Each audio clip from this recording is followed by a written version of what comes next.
Assalamualaikum warahmatullahi wabarakatuh. Salam sejahtera untuk kita semua. Yang kami hormati Bapak dan Ibu narasumber yang telah hadir bersama-sama kita pada pagi hari ini. Yang kami hormati Bapak Ibu Ketua RT Sekelurahan Sukajadi, Dumai Kota dan Kelurahan Laksamana.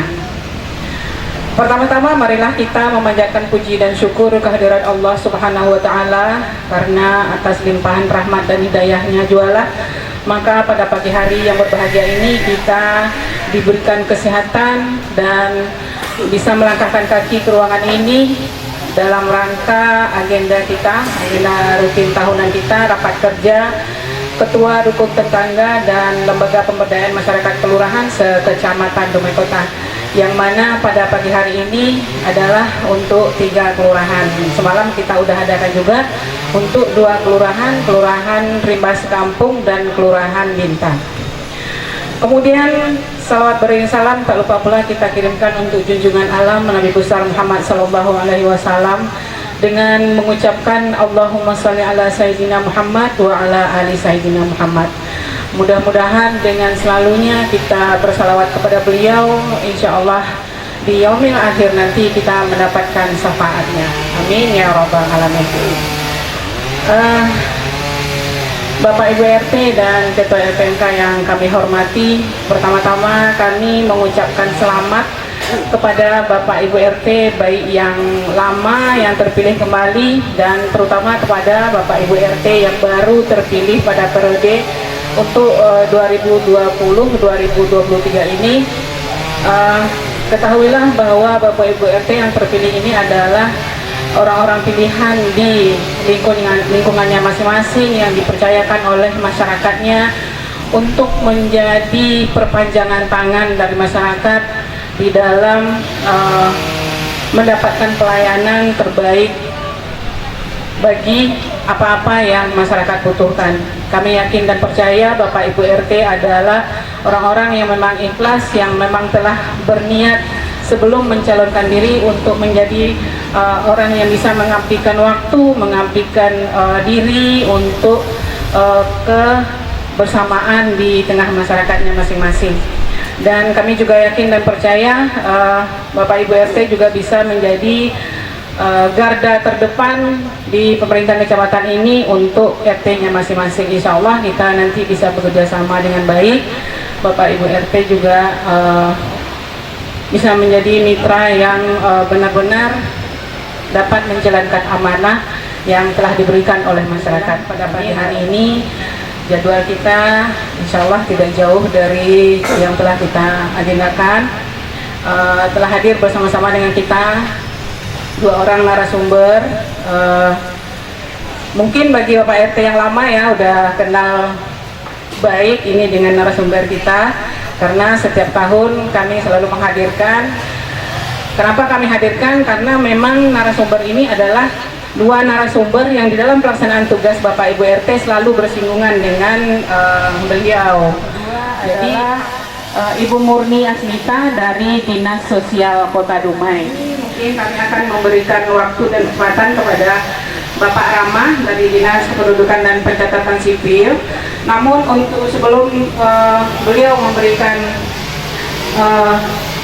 ilmu atau pengetahuan atau segala sesuatu yang berhubungan dengan bidang tugas.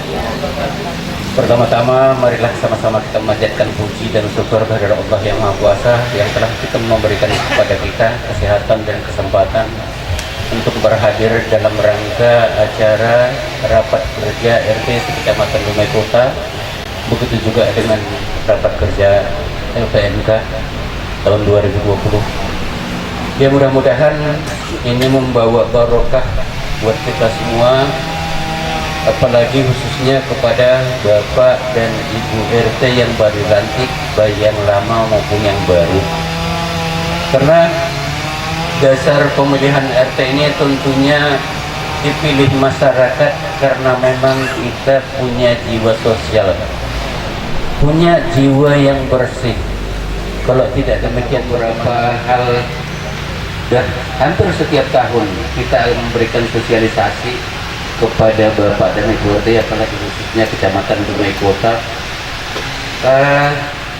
Mungkin saya tidak akan menyampaikan bagaimana halnya pendaftaran penduduk atau mungkin persyaratan pendaftaran penduduk, mungkin tidak saya sampaikan karena mungkin waktunya agak singkat. Jadi saya nanti akan menerapkan mulai pertanggal 1 Juli 2020, karena itu aturannya seluruh Indonesia, bahwa sekarang itu untuk mencetak KK, untuk mencetak aktif itu semuanya sudah terpasang. Tidak ada lagi di NKRI ini secara nasional bahwa kalau dulunya kita menggunakan kertas seperti yang warna kertasnya warna lebih tebal, lebih nyaman disimpan, lebih awet. Mudah dicari. Gimana Pak? Mudah dicari. Mudah dicari. Betul. Hanya kadang kami di kantor ini sengaja kami kasih embos model di kantor pos itu, model diketok itu sehingga timbul. Kalau tempat lain tidak ada, hanya mentok. Kenapa seperti itu? Arah tujuan pemerintah merubah dari kertas security yang warna biru itu menjadi warnanya putih, biar masyarakat itu ke depan bisa mencetak kakak sendiri, bisa mencetak akte sendiri. Itu tujuannya. Itu tidak ada lain Pak. Karena ke depan kita ini sedang lagi proses web untuk membuat website khusus untuk layanan ini. Kita sudah berapa hari yang lalu, kalau tidak salah 5 hari yang lalu, minggu yang lewat, kami itu ke Infocom untuk membuatkan web. Nanti jadi masyarakat kita jika akan masuk nomor berapa, karena opsinya, instruksinya nanti itu kan sudah ada pengisian kolomnya.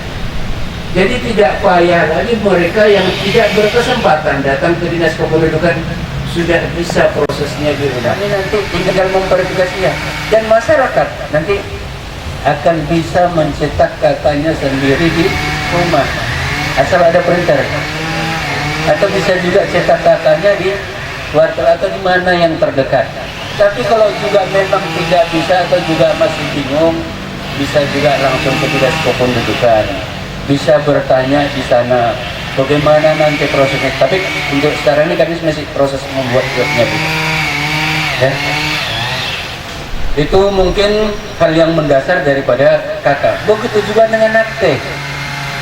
Dulunya kertasnya cantik, enak dipandang, tahan. Sekarang sama kertas putih, tapi kita ikuti. Kita ini masyarakat pembuat peraturan itu memang semua secara nasional, bukan kita saja di Kota Dumai, ya. Tapi semua daerah akan seperti itu. Makanya sekarang itu mulailah membuat webnya masing-masing untuk layanan langsung ke masyarakat. Jadi semuanya nanti akan mudah. Tapi dengan mudahnya seperti itu, kita juga harus lebih hati-hati. Kita jaga nomor NIK kita jaga nomor kakak kita. Walaupun data itu perdatanya orang per orang itu memang dilindungi negara. Ini memang sudah tugas di daerah, itu harus dilindungi oleh dinas kependudukan dan pencatatan. Jangan sampai data-data orang per orang daripada tiap penduduk akan tersebar ataupun terbuat di luar. Tetap kita jaga. Karena apa? Karena disinilah mulailah kita terasa sekarang Bapak dan Ibu RT, apalagi Bapak Ibu RT yang lama-lama, yang mana sudah mengurus mungkin BPJS, ada kesendat, mengurus perbankan juga kesendat, katanya tidak update datanya, tidak link. Kenapa tidak link? Inilah yang kami harus ikutin juga terus, harus kami pantau terus keluhan masyarakat, kami terus apanya permasalahannya. Kalau lah memang mungkin dari Bapak Ibu RT yang sering mengurus mungkin di sini anggota masyarakatnya ke BPJS, Pak ini mau data orang lain di BPJS, kok nggak data yang bersangkutan? Kami bawa KTP-nya. Kami beri juga pemakluman, kami juga sudah koordinasi dengan BPJS, sepanjang dia membawa KTP elektronik ke BPJS atau Koben, dia tetap harus melayani, karena tidak mungkin data itu kalau sudah terbit KTP elektroniknya, tidaklah mungkin data itu ganda, tetap satu. Karena ukuran standar daripada KTP itu NIK. NIK itu fungsinya adalah untuk mencangkokkan, untuk menempelkan iris mata dan sidik jari kita di NIK. Jadi tidak ada lain. Jadi tidak akan mungkinlah seorang lain punya KTP ganda. Bisa saja KTP ganda tapi teorinya lain. KTP ganda ini maksud mungkin dia pindah dari Rokan Hilir masuk ke Dumai. Seharusnya di Dumai ini ditarik KTP Rokan Hilirnya, tapi tidak dibuatnya berita hilang. Hilang Pak, gua hilang, kita cetak KTP. Dia jadi ngantongin KTP Rokan Hilir, tapi sebenarnya sama. Karena nicknya sama, nggak bisa berubah Pak. Jadi yang dikasih kepada masyarakat itu macam kakak, ibaratnya, oh ini kita kasih kakak, itu adalah jasadnya. Jasadnya Pak, yang kita kasih dengan masyarakat. Sama yang dengan Bapak lihat saya itu, ini loh Pak Rama, ini badannya aja. Tapi di dalamnya ada roh. Di manakah roh KTP dan KTP itu lain? Ada masyarakat dalam sistem bisa mencetak. Makanya begitu cocok kita lihat bisa mencetak di mana. Itulah secara teknologi roh. Itu tidak ada dalam sistem administrasi kependudukan. Jadi kita tidak bisa bermain-main di dalam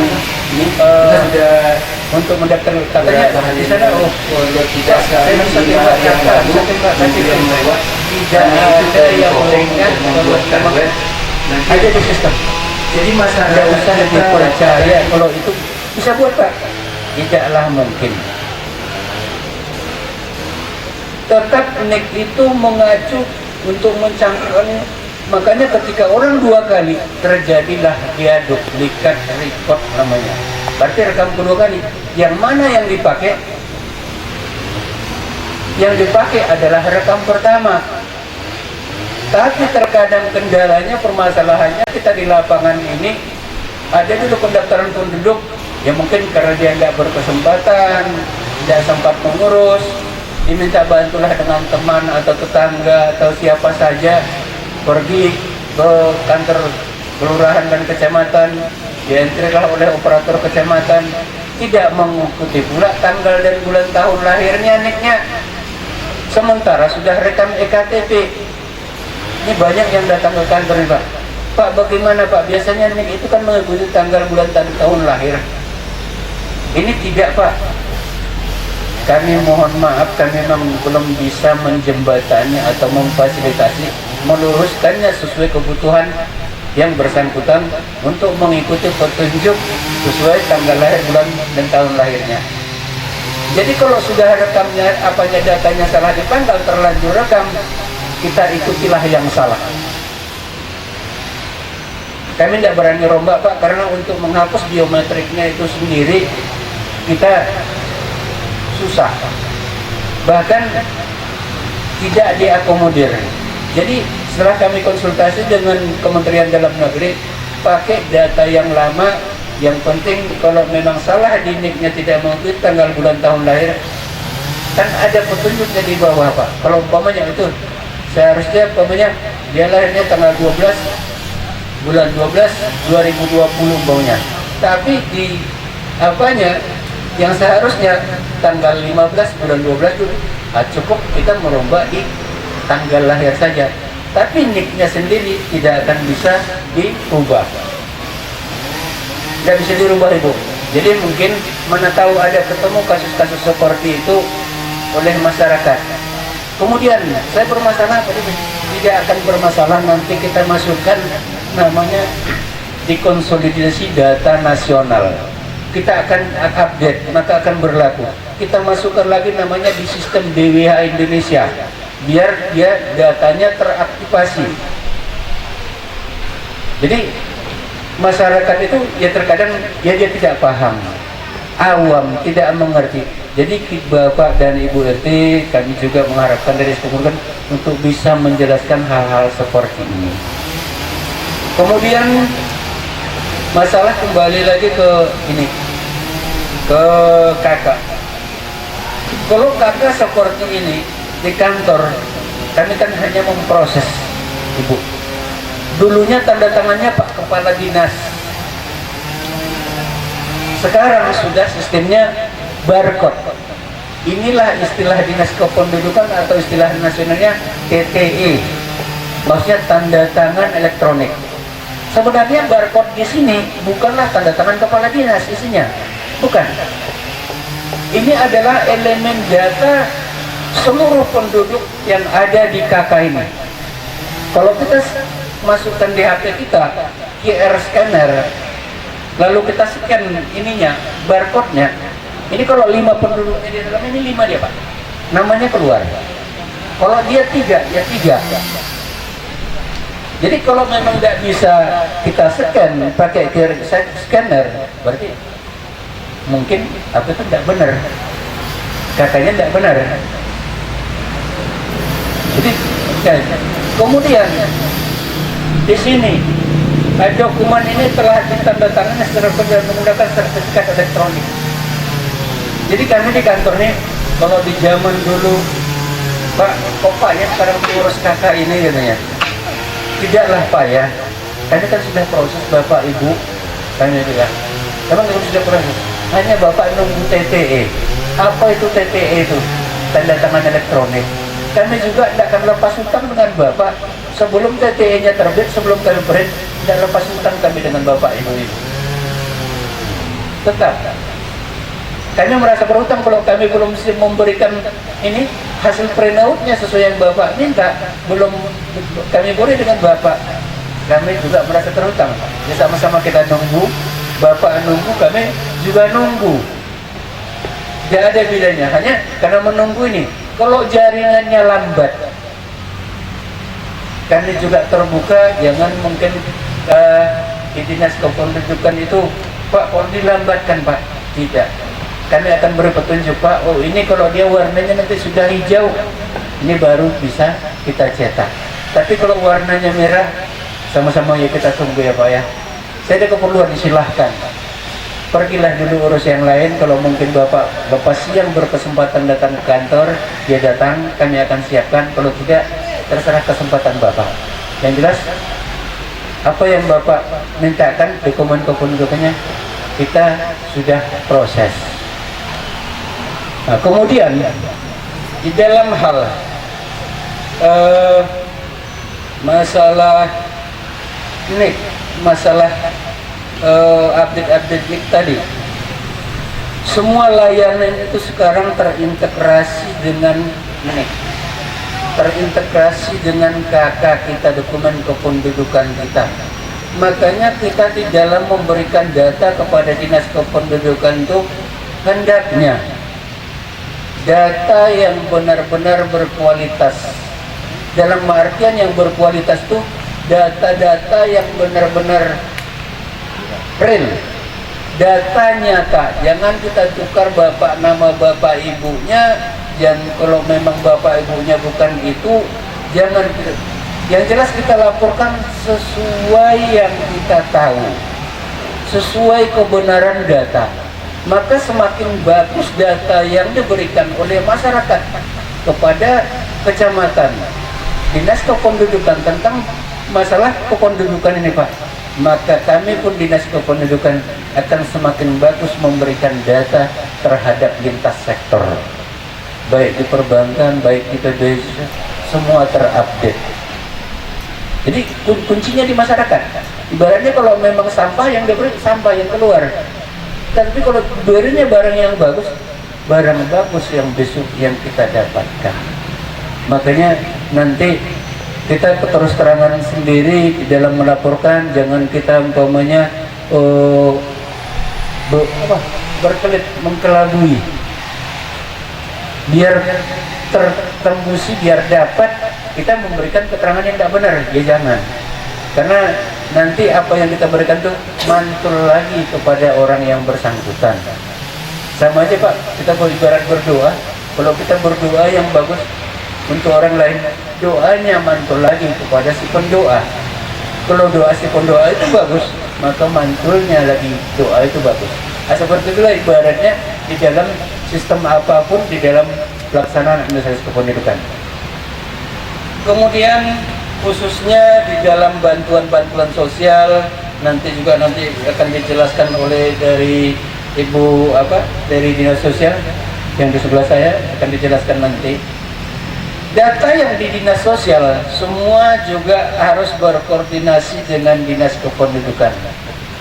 Beberapa jenis bantuan, baik dia PKH, mungkin Kartu Indonesia Pintar, Kartu Prakerja, Kartu Indonesia Sehat, dan jenis bantuan-bantuan lainnya, itu ketika tidak terupdate datanya, nanti dibawa kakaknya ke kantor, ke Dinas Kependudukan, Pak, ini kami mendaftarkan BPJS, tidak tembus Pak, masalahnya apa?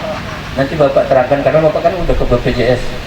Bapak mendaftar kartu prakerja, permasalahannya apa, kira-kira apa? Nanti data sesuai KK yang Bapak beri dengan kami, nanti kami akan updatekan. Kami update, kemudian kamu masukkan DWH Indonesia. Insya Allah sekali 24 jam atau 2 kali per jam, data ini akan sinkron semua. Dikecualikan mungkin, karena saya lihat kemarin ada yang mengadu dengan saya, Pak katanya, saya ini memasukkan mendaftar kartu prakerja, tapi sudah daftar tidak masuk. Saya sudah update dan masukkan di DWH Indonesia, tapi juga coba nanti ya agak 2 hari lagi. Ya Pak, dicoba enggak? Saya coba searching di berita, rupanya kebetulan untuk prakerjanya sendiri sedang ditutup. Karena kan semua sistemnya link Bu, pakai online semua. Jadi kalau kita perhatikan, kita juga ini saling sharing kira-kira seperti apa bayangannya. Jadi permasalahan-permasalahan yang ada di lapangan itu dapat terkendali dengan kita, dapat terbantu atau membantu masyarakat. Mudah-mudahan apa yang saya sampaikan ini bermanfaat untuk kita semua. Saya sudah dengan salam. Assalamualaikum warahmatullahi wabarakatuh. Kalau ada nanti pertanyaan, ada di sesi pertanyaan ya Bu ya.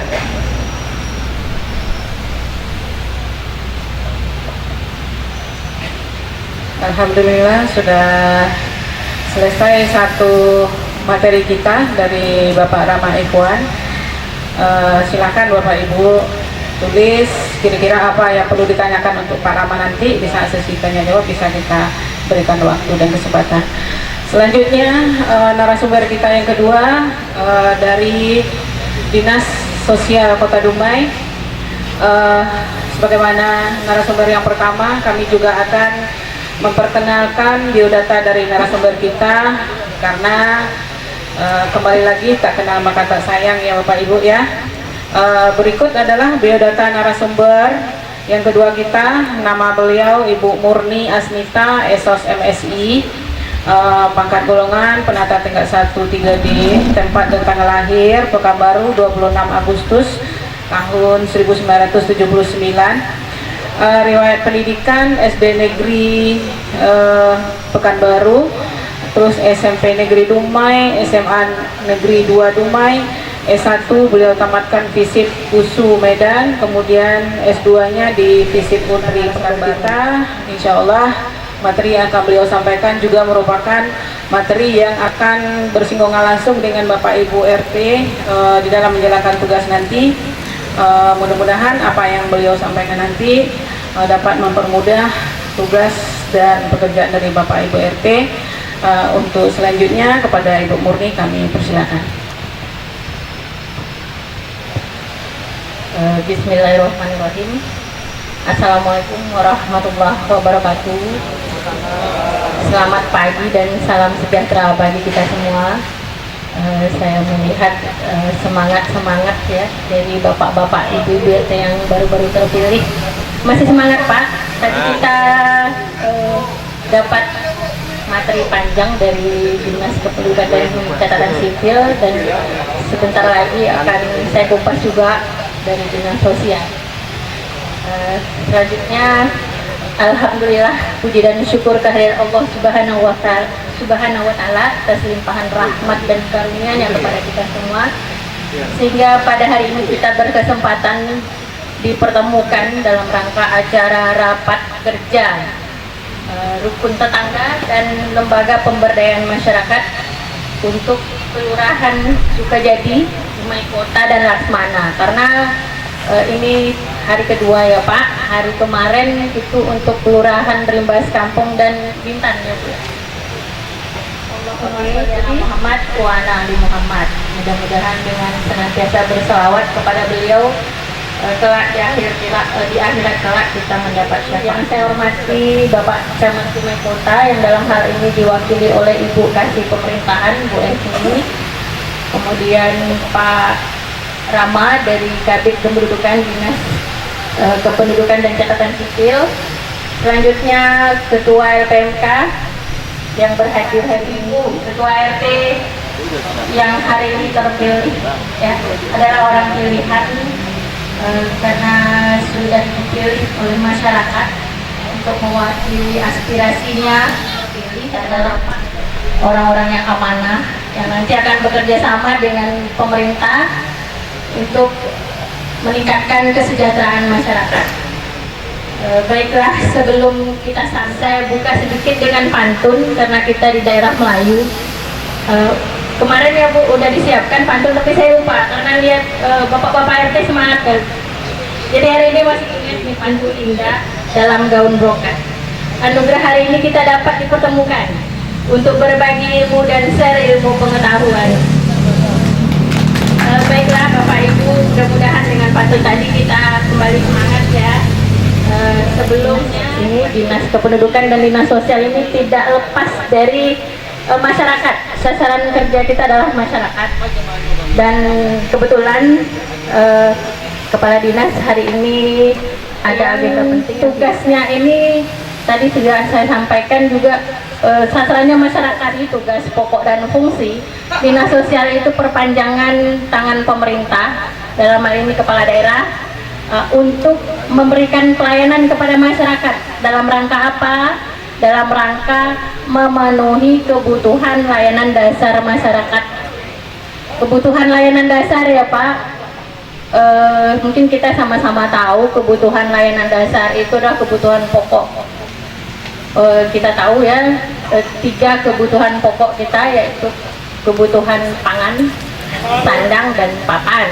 Jadi insya Allah dalam program-program yang akan digulirkan oleh Dinas Sosial itu tidak lepas dari 3 pemenuhan kebutuhan layanan dasar tadi, yaitu kebutuhan pangan, sandang, dan papan ya.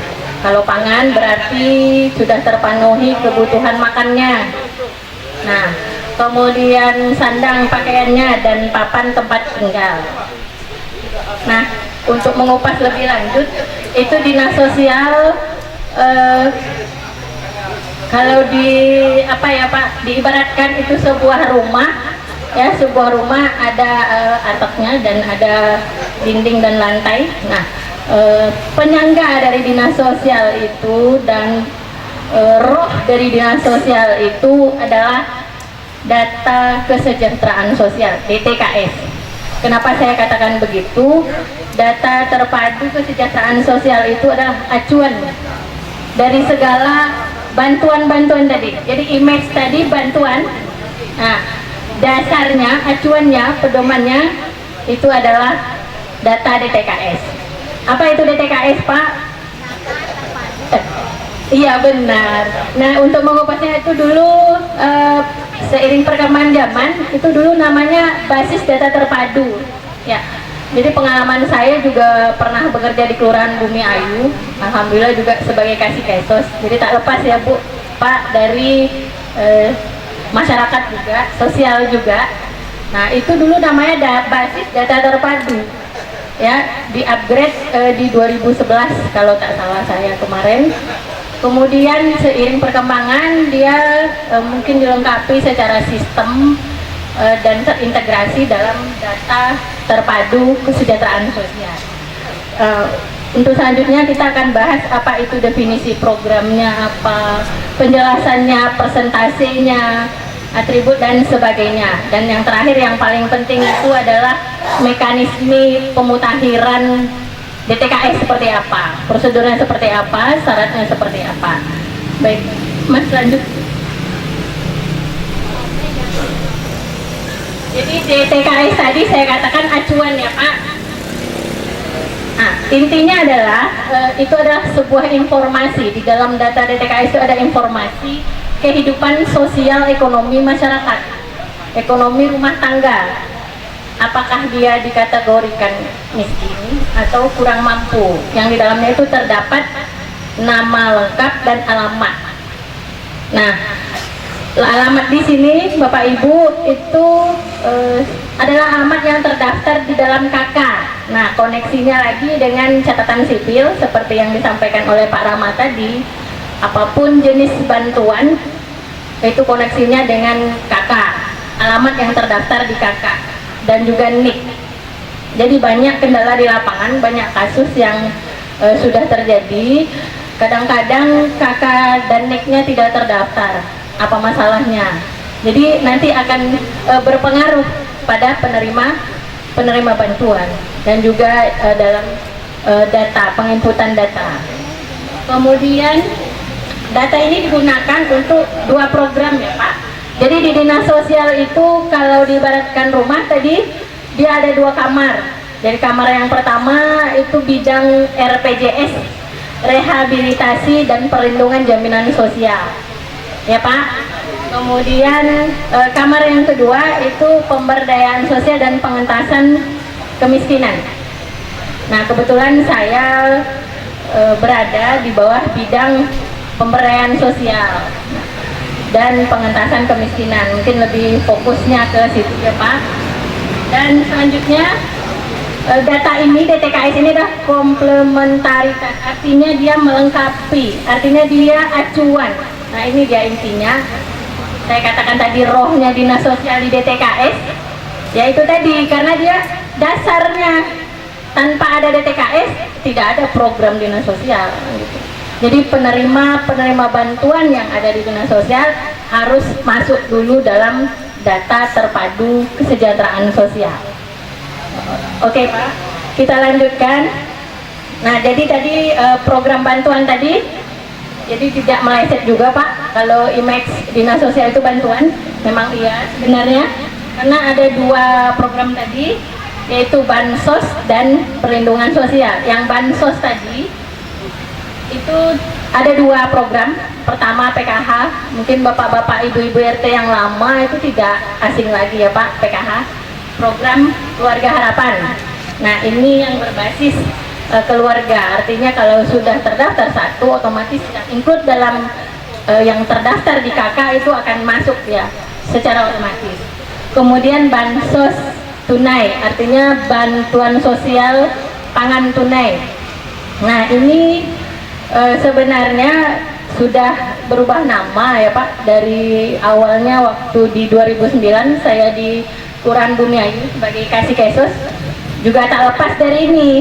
Dulu namanya Raskin Pak, kenal Pak Raskin? Nah, Raskin dulu itu bapak-bapak dan ibu-ibu RT dah yang akan membantu kita menyalurkannya ke masyarakat.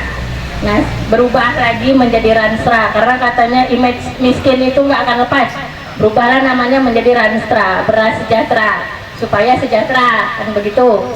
Oke, alhamdulillah udah mulai meningkat. Kemudian berubah nama menjadi BPNT, bantuan pangan non tunai.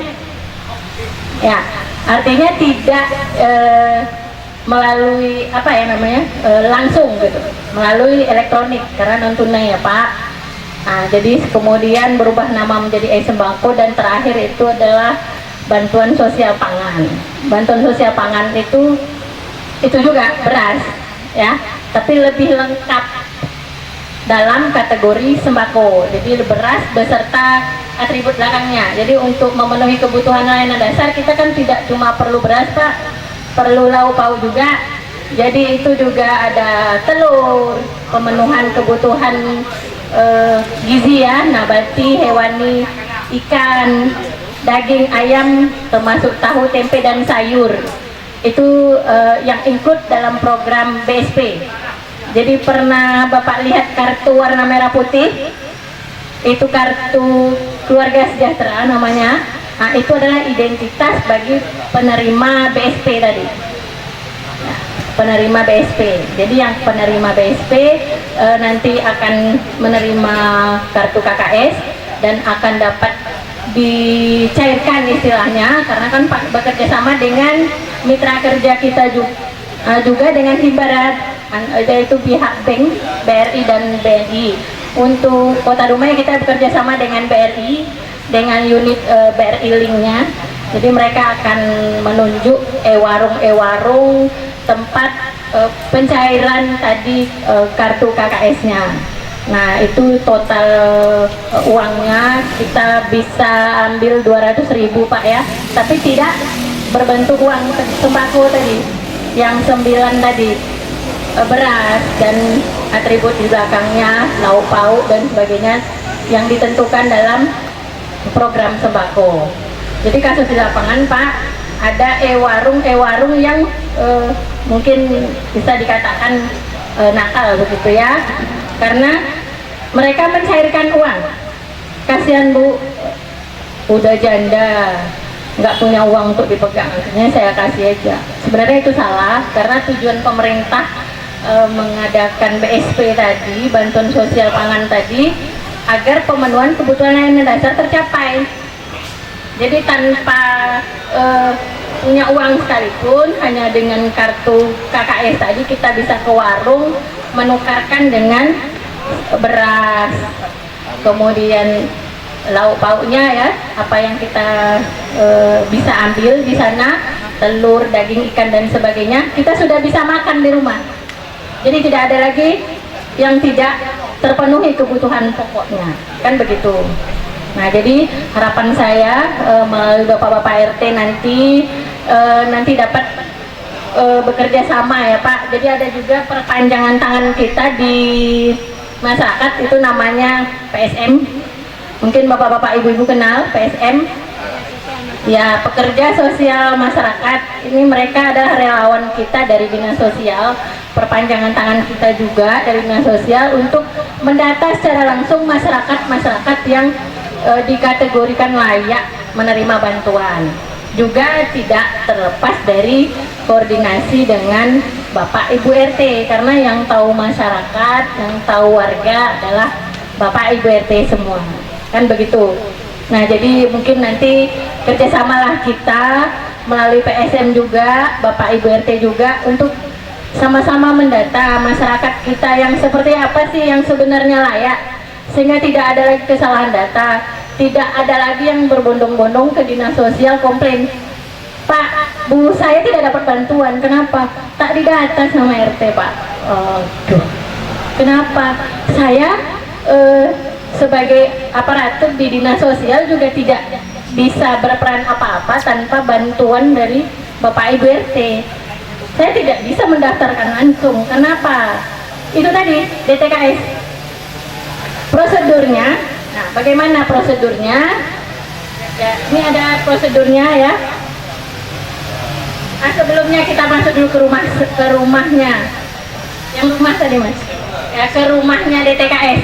Jadi siapa saja tadi ya kategori penerima bansos yang terdaftar di DTKS. Ya, untuk penjelasan desil atau persentil, artinya persen-persen mereka yang dianggap layak. Yang pertama itu desil 1, itu berwarna merah, PKH, Program Keluarga Harapan. Artinya mereka berada pada zona merah, zona yang sangat memprihatinkan, kan begitu Pak. Jadi kalau dipersenkan itu di angka 0 hingga 10%. Artinya kategori kemiskinan mereka sangat-sangat layak mendapat bantuan. Nah, yang kedua itu desil 2, berwarna kuning, agak-agak terang ya Pak ya, kuning banding merah. Kemudian ini mereka berada pada 10 hingga 20%. Lebih sedikit sejahtera, artinya untuk pemenuhan kebutuhan pokok mungkin mereka sudah terpenuhi, mungkin untuk kebutuhan lain. Nah, di situ adalah KIP untuk pemenuhan kebutuhan pendidikan anaknya. Jadi untuk makan sudah Pak, anak mau sekolah nih lagi. Nah, itu di desil kedua. Dan desil ketiga itu BSP. Nah, itu dia tadi yang sembako ya Pak, itu di warna hijau.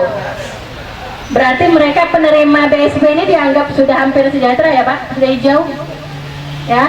Makanya penerimanya disekat di angka 200.000 dengan sembako yang untuk makan sehari-hari tadi. Kemudian yang terakhir itu KIS di desil 4 berwarna biru, artinya sudah sejuk ya, sudah tidak terlalu bahaya ya kalau dalam analogi warna.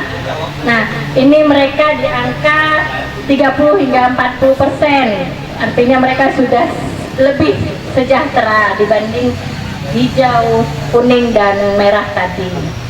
Nah, untuk melihat kategori ini tadi, biasanya setiap awal tahun ataupun akhir tahun sesuai kebutuhan itu akan ada pemutakhiran data, pengusulan mekanisme DTKS tadi. Jadi PSM tadi ya Pak, yang turun ke lapangan, mereka membawa ini angket, berupa angket. Jadi mungkin sama dengan pendataan dari BPS, Badan Pusat Statistik. Itu intinya nama, alamat yang tercantum di KK, ingat ya Pak, Bu, alamat yang terdaftar di KK. Nama pun itu, nama yang terdaftar di KK. Ada yang namanya dengan nama yang biasa di masyarakat tidak sama. Ada kejadian namanya si Udin, sekali di KK namanya Muhammad Ali, nggak nyambung ya Pak. Pak RT mengusulkannya Udin, sekali dicek di KK Muhammad Ali, rupanya nama panggilannya. Jadi perlu juga nama lengkap, alamat lengkap, kemudian di dalamnya juga ada jenis rumah seperti apa, status kepemilikan tanah, apakah tanahnya tanah warisan, beda ya Pak persennya, tanah beli sendiri, tanah menumpang, dan sebagainya. Jenis rumah, kemudian termasuk jenis lantai, antara lantai tanah, semen, keramik, itu beda tingkat persennya. Kemudian sumber air minum juga berpengaruh, ada yang sudah terpenuhi kebutuhan air bersih, ada yang belum. Nah, ini juga berpengaruh pada tingkat kesejahteraan masyarakat. Dan seterusnya ya Pak, termasuk di situ pendidikan anak dan sebagainya. Nah, ini nanti akan diisi oleh petugas, termasuk juga Bapak RT, Bapak dan Ibu RT bekerja sama dengan PSM ya untuk mengisi data ini, kemudian diusulkan nanti ke kelurahan. Nah, hal yang penting yang perlu kita tekankan di sini, data itu tadi Pak sama dengan kita manusia, makhluk sosial yang senantiasa dinamis, berubah setiap detik bahkan ya. Nah, apalagi kehidupan kita setiap hari itu berubah. Jadi apa maksud dan manfaat dari pendataan DTKS tadi? Untuk mengupgrade data, sehingga data itu tidak hanya itu saja yang muncul. Jadi akan ada upgrade data dalam mekanisme DTKS tadi. Nah, yang penting intinya secara periodik itu akan tetap diupgrade sesuai kebutuhan. Nah, dari Kemensos itu paling lama itu 1 tahun sekali tetap diupgrade. Dan alhamdulillah untuk Kota Dumai kita baru selesai mengupgrade data, baru beberapa bulan yang lalu mungkin itu sudah masuk ke kita rekap dari kelurahan yang akan nanti disampaikan ke Kementerian Sosial. Sehingga hasil dari upgrade data nanti insya Allah, dan kita sama-sama berdoa di awal tahun nanti kita sudah punya upgrade data DTKS terbaru. Jadi tidak ada lagi komplain, Pak, Bu, mereka saja yang terima dari tahun ke tahun. Mudah-mudahan nanti di tahun depan di 2021 akan kita terima data-data upgrade terbaru. Baiklah, mekanisme tadi ya. Nah, jadi mekanisme di sini sebenarnya fungsi dan peran Pak RT, Bapak dan Ibu RT. Yang pertama yang di panah paling bawah itu Pak, itu mendaftarkan diri. Jadi artinya mendaftarkan diri berarti ada dua pengertian ya Pak ya. Ada yang masyarakatnya tidak aktif, artinya hanya menunggu, berarti kita yang harus aktif. Kita datangi masyarakat dan kita menganggap mereka layak, karena kan kita yang tahu Pak ya, masyarakat kita anggap layak, berarti kita daftarkan. Kalau memang, tapi alhamdulillah masyarakat hari ini tidak perlu kita jemput bola, mereka sudah duluan ya Pak, datang rame-rame minta bantuan. Nah, ini syaratnya membawa pengantar RT.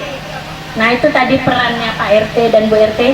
Tanpa pengantar RT dianggap usulan tadi tidak sah. Kenapa? Legalitasnya di sana, di pengantar RT, KK dan KTP. Nah, masalahnya di sini tadi KK dan KTP. Ada kasus sampai ke kita, ke dinas sosial.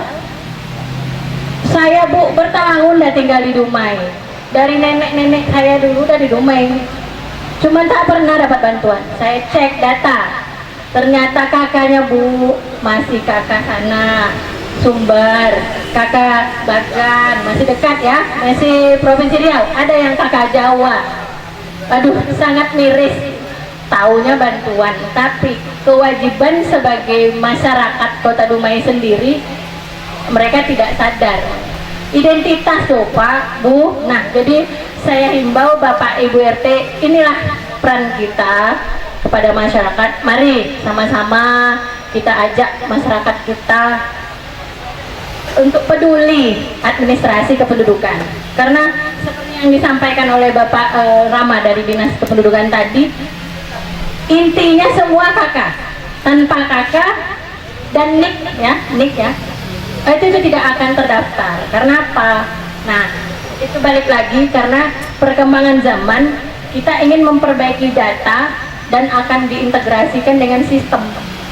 Jadi akan terkonek ya dengan NIK yang ada di catatan sipil. Satu angka saja salah dalam penginputan nomor NIK itu akan berubah datanya Pak. Itu yang ada kasus kemarin, NIK-nya tak dikenali. Ya coba Bapak Ibu bayangkan, mereka datang ke kantor bawa fotokopi kakak yang udah lusuh. Udah lusuh Pak, tak ada beda angka 0, angka 8, angka 9, hampir sama. Jadi adik-adik kita operator mungkin menginputnya mungkin udah setengah ngantuk, 5 watt matanya, terinput angka 0. Tentu 0 yang nanti keluar. Ternyata tak terdeteksi, tak dikenali. Yang pasti nggak dikenali, beda satu angka. Jadi tidak sinkron datanya. Akhirnya yang dikorbankan siapa? Masyarakat juga, tak dapat dia bantuan. Menangis Pak, macam mana menangis? Salahnya di mana? Nah, gitu. Jadi tetaplah kita sama-sama peduli dengan identitas kependudukan. Karena apapun program dari dinas sosial, bantuan tadi ya, image dinas sosial itu bantuan, itu semua terintegrasi dari NIK dan KK. Dan yang pasti tak lepas dari DTKS. Jadi ya Pak, tidak akan lepas. Sebelum masuk data DTKS, mungkin saya bisa pastikan belum bisa menerima bantuan gitu. Nah, tugas Bapak Ibu RT tadi ya, melalui mendaftarkan mereka, mengusulkan mereka bawa ke kantor lurah. Karena tugas kelurahan itu berada di posisi nomor 2, merekap data. Nah, ini peran dari kasih kesesnya mungkin ya.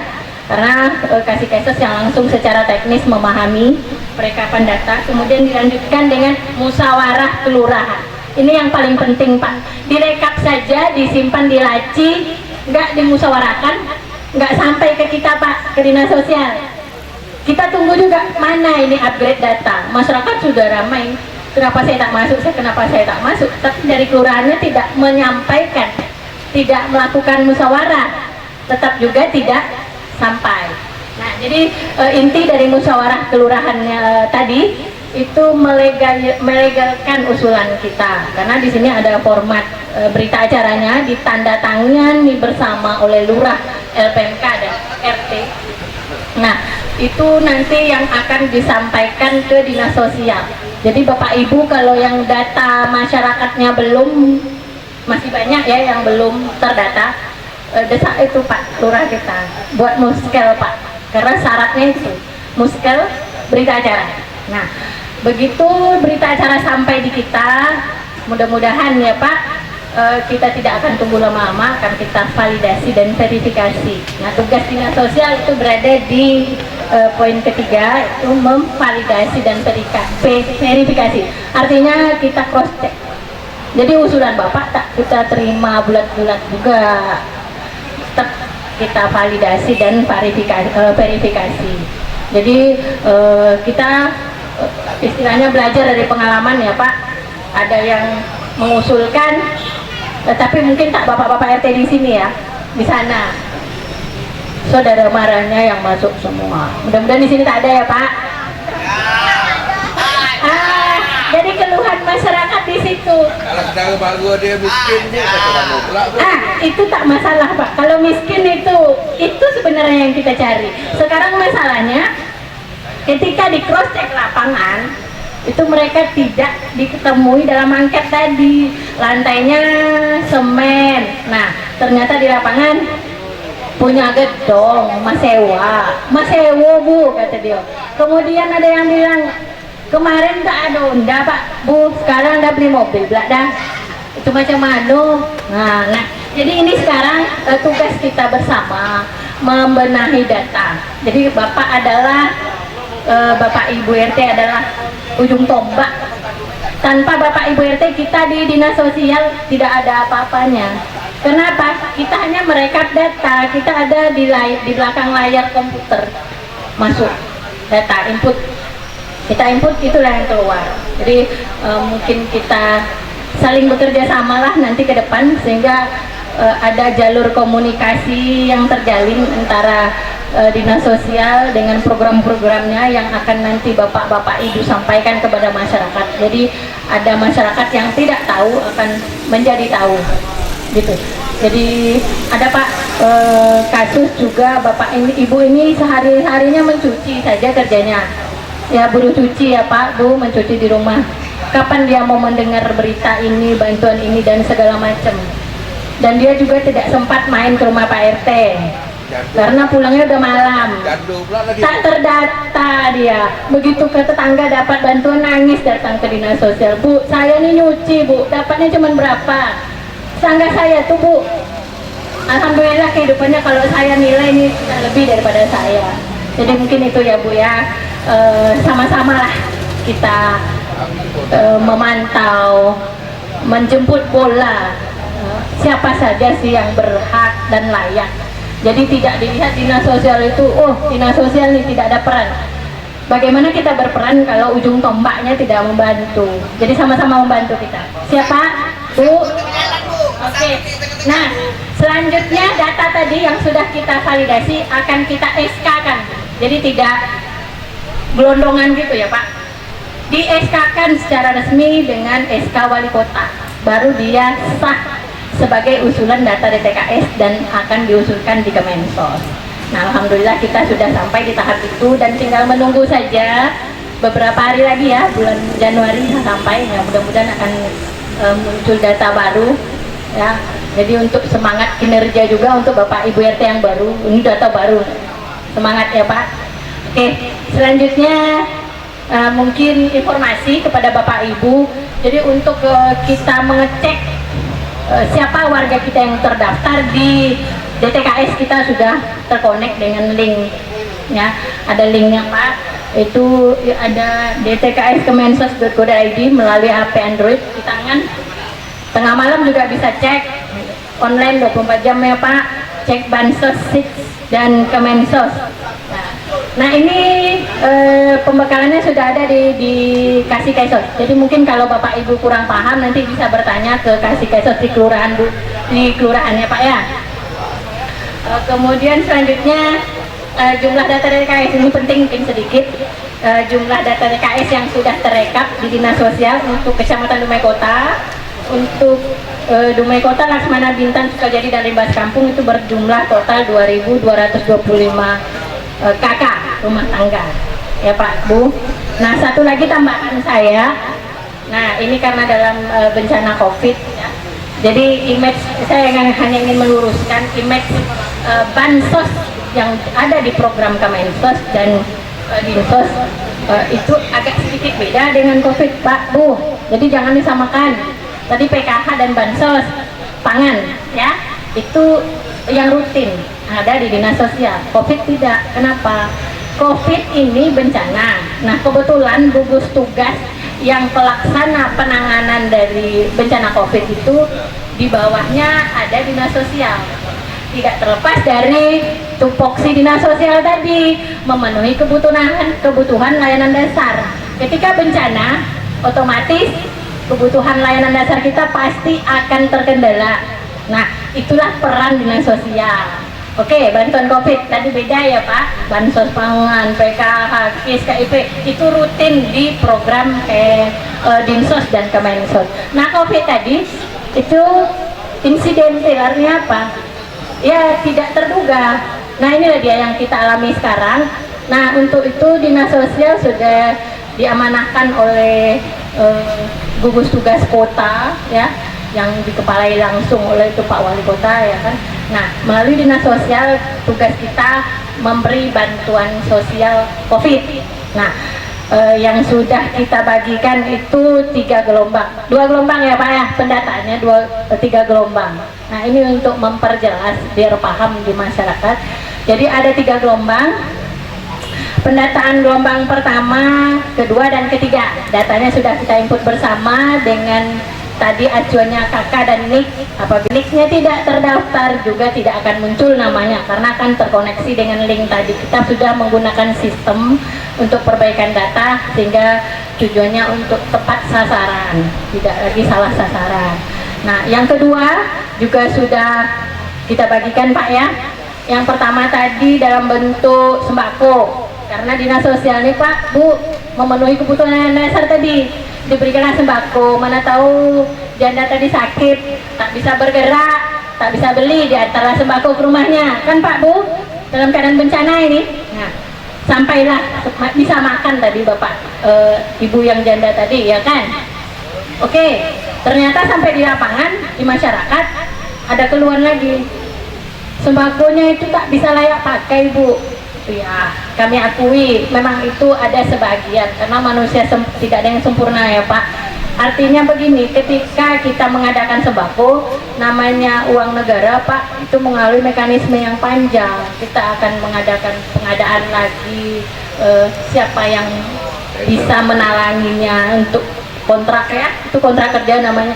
Nah, perjalanan waktu tadi yang membuat pengadaan sembako tadi bisa yang tak layak pakai. Jadi mungkin mohon maaf. Nah, perbaikannya di gelombang kedua, karena di gelombang kedua kita belajar dari pengalaman, tidak juga memuaskan masyarakat. Ternyata oke, kita ganti dengan uang di gelombang kedua.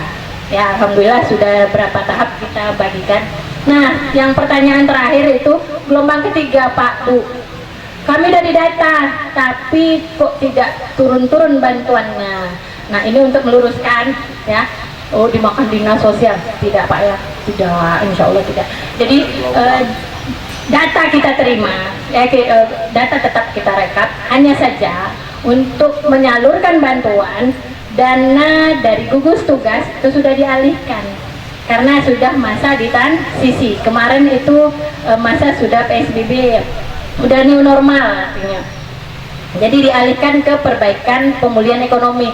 Jadi tidak di dinas sosial lagi pos uang tadi dialihkan. Kalau pemulihan ekonomi berarti di bagian ekonomi kan begitu. Nah, mungkin itu saja untuk meluruskan. Mungkin nanti ada beberapa hal yang ditanyakan, silakan. Mungkin itu saja, lebih dan kurang saya mohon maaf. Wabillahi taufik wal hidayah. Wassalamualaikum warahmatullahi wabarakatuh.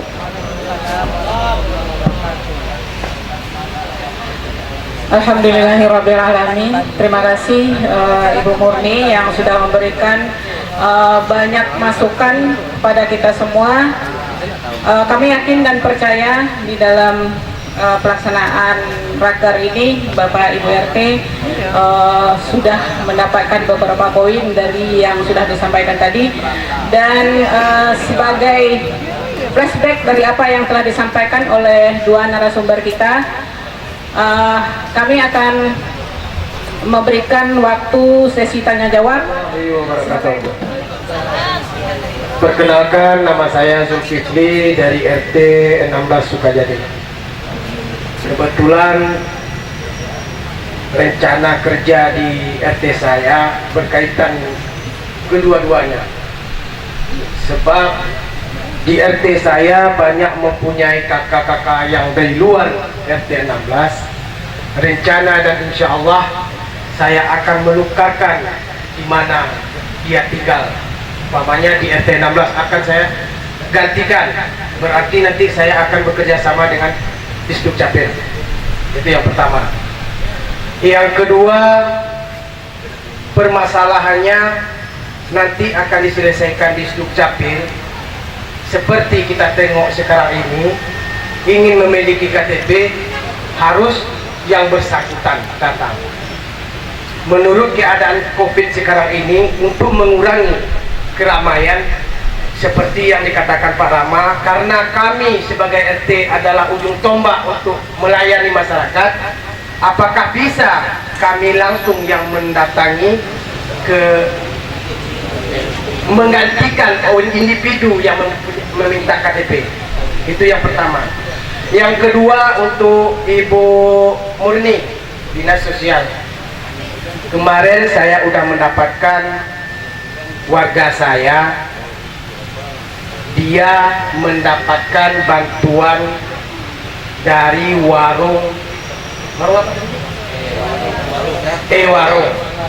Tetapi warga itu bertanya kepada saya, Pak, kok tidak sesuai dengan apa yang diberikan? Kok ada potongannya?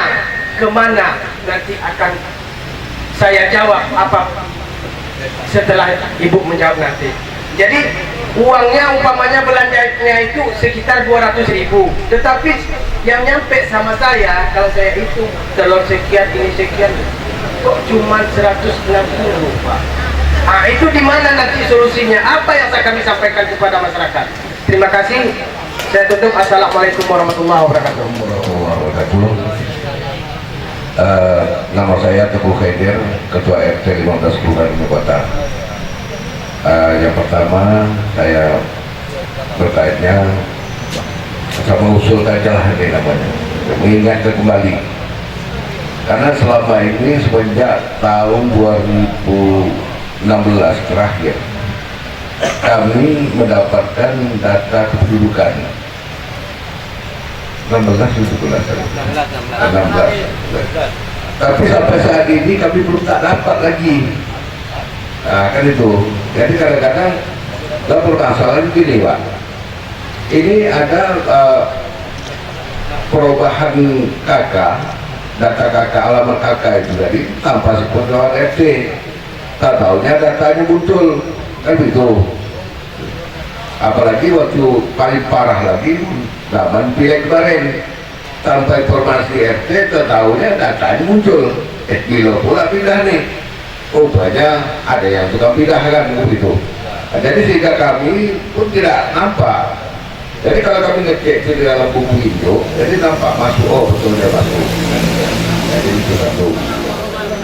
Nama saya Sumar Adias Kame, RT 05 Sukajadi. Yang saya mau tembak sekarang kedua langsung. Jangan tembak lah, payah kami tanya nanti. Maaf Bu, masalah bantuan, apa aja jenis bantuan, kami tidak ada mendata asal-asal, tidak ada membantu ini pemilih saya, ini saya, tidak ada. Jadi kami sebagai RT tadi agak kurang enak juga pikiran. Malah kami bantu, mana yang ada bisa sanggup kami bantu. Yang pertama, mungkin karena RT ini seluruh RT baru tahun ini lah baru bergerak betul-betul membantu masyarakat. Tapi tahun yang belakangan belum ada, contoh belum ada. Tiap ada PSM yang datang membantu mendata ke bawah kepada masyarakat, belum pernah koordinasi dengan RT. Jadi kami ketika kami mendapat bantuan, orang-orang itu dapat bantuan, Tenggandala dapat bantuan lain, RT yang kena imbasnya. Kami menghitung-hitung nggak bisa, Pak. Coba kemarin sebelum dapat bantuan, kakak saya 91, tapi alhamdulillah sekarang beranak banyak, Pak. Menjadi 41 kakak saya, 141 jadi kakak saya. Di mana datangnya kakak yang lama-lama itu tuh? Karena kami tidak ada memegang buku induk yang Bapak kasih 2016. Kali silang dah. Nah itu kalau memang ada, ini sekarang lagi kepada Ibu Murni, tolong Bu Murni, PSN, Bapak-bapak, dinas sosial semuanya, ada juga yang masyarakat ini tanpa disadari waktu dia masuk BPJS Kesehatan kan dibimbingkan masuk pesawat ini ada asuransi gini-gini, membayarlah dia 25.000. Akhirnya sekarang orang yang miskin membayar 25.000, ada anaknya 6, berarti 300.000. Sekarang yang 225.000 itu sekarang menjadi dia 90.000, sedang kemakan tidak ada. Pas kebetulan berobat tidak aktif karena dia tahu utang 9 juta atau 8 juta. Bagaimana solusi bagi dinas sosial dengan penduduk dan terhadap pemerintah untuk membayar penunggakan kepada BPJS Kesehatan. Assalamualaikum warahmatullahi wabarakatuh. Assalamualaikum warahmatullahi wabarakatuh. Terima kasih. Pertanyaan pertama dari RT 16 Sukajadi, Pak Julkepli. Pengurusan KTP. Memang pengurusan KTP itu sebenarnya diwajibkan kepada pemohon itu untuk menghindari namanya percaloan. Sebenarnya itu tujuannya ditekan oleh Pak Kepala Dinas. Karena apa? Dinas Kependudukan itu tidak mengutip, tidak apa, semuanya gratis. Karena terkadang orang mau ngecek di luar, Pak. Saya sudah bayar, kenapa KTP saya tidak keluar? Mungkin itu trik-trik yang kami dengar di lapangan. Jadi hendaknya ketika berurusan dengan Dinas Kependudukan, kenapa tidak boleh diwakilkan itu, biar hilang image-image yang tidak enak didengar. Bukan berarti Pak RT itu tidak boleh mengurus, Pak. Boleh, silahkan saja sepanjang yang bersangkutan mungkin tidak bisa atau berhalangan, ya mungkin itu tuh yang apa yang diarahkan oleh kepala dinas, menekan seperti itu kepada masyarakat. Jadi pengurusan KTP itu cukup untuk zaman pandemi sekarang nih, cukup di depan, kita akomodir semuanya. Ya silahkan ditunggu, kalau kita masukkan berkasnya pagi itu ya mungkin 1 jam atau 2 jam insya Allah selesai, tidak ada persoalan lagi sekarang. Kemudian pertanyaan yang kedua daripada Tengku Haidir, RT 15 Dumai Kota. Di 2016 sama 2016 ada namanya Pak buku induk penduduk ya Pak ya. Itu yang memang yang ditunggu oleh Bapak dan Ibu RT. Tapi kami juga minta pendapat dari pihak Kementerian Dalam Negeri, namanya BIP, buku induk penduduk. Dulu di dalamnya itu kami buat mulai kita berjalan 2005 siap. Semua penduduk tanpa mempersyaratkan surat pindah, Pak. Kita entry, kita masukkan, didata lagi Pak RT, kita masukkan. Habis itu kita terbitkanlah namanya buku induk penduduk per RT. Tujuannya biar Pak RT itu untuk tahu berapa jumlah penduduknya siapa saja. Ketika tidak ada, berarti ditambahkan lagi, ya kan Pak?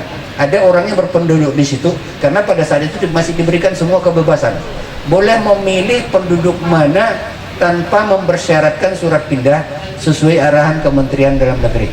Boleh. Kita print lagi, kita kasih. Jadi terakhir itu di 2015 atau 2016 itu Pak, masih ada buku induk penduduk.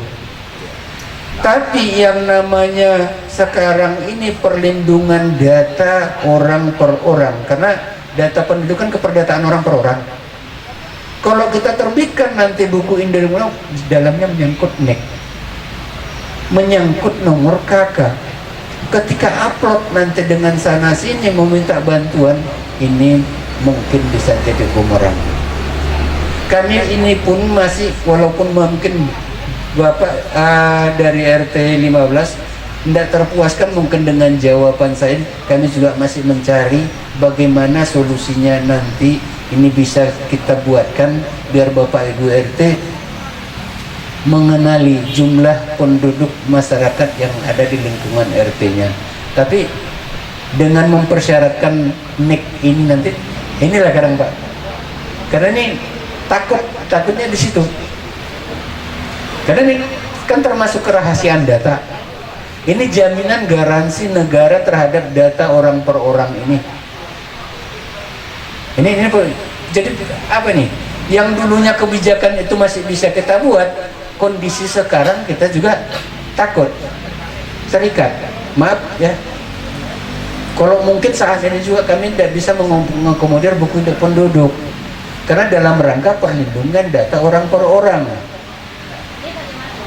Nah, nanti makanya kita coba, kami juga harus runding Bu, karena secara esensial masalah peraturan atau hukumnya nanti kami tidak salah, ke masyarakat juga, ke Pak Bapak Ibu RT terakomodir. Itu yang kita cari dulu sementara waktu jalannya. Kami tidak berani serta-merta juga memberikan data itu, ya kan?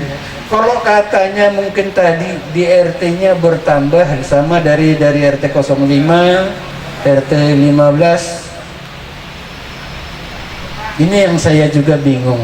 Saya tetap selaku kepala bidang kependudukan di dalam pelayanan itu menyarankan kepada masyarakat, ketika kamu pindah RT, laporlah di RT-mu, karena besok kita itu taslah sakit, tentu RT itulah orang tua kita.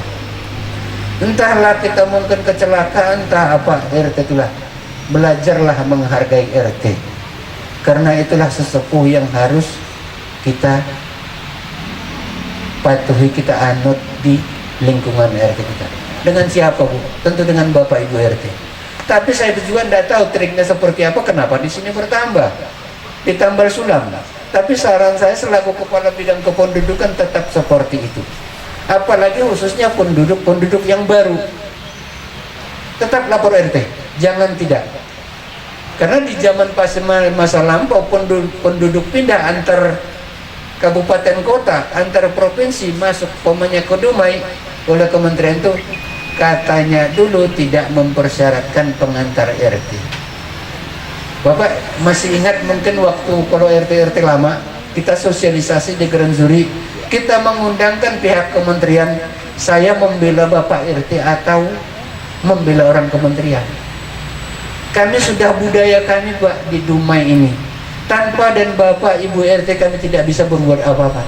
Dengan Bapak dan Ibu RT inilah bisa membimbing kami, bisa mengumpulkan data kependudukan seluruh kota Dumai. Bapak mungkin masih ingat kalau ada RT lama yang kemana saya berpihak selaku orang dinas kependudukan untuk mencari jalan yang terbaik untuk kita, untuk masyarakat juga bisa menghargai Bapak Ibu RT. Bapak ingat itu? Karena Bapak termasuk RT yang paling lama, ingat betul saya di Grand Zuri. Pernah tidak saya melenceng? Tidak mau saya Pak, tetap. Tapi trik ini saya tidak tahu bagaimana lagi mengatasinya, tapi tetap kita tekan.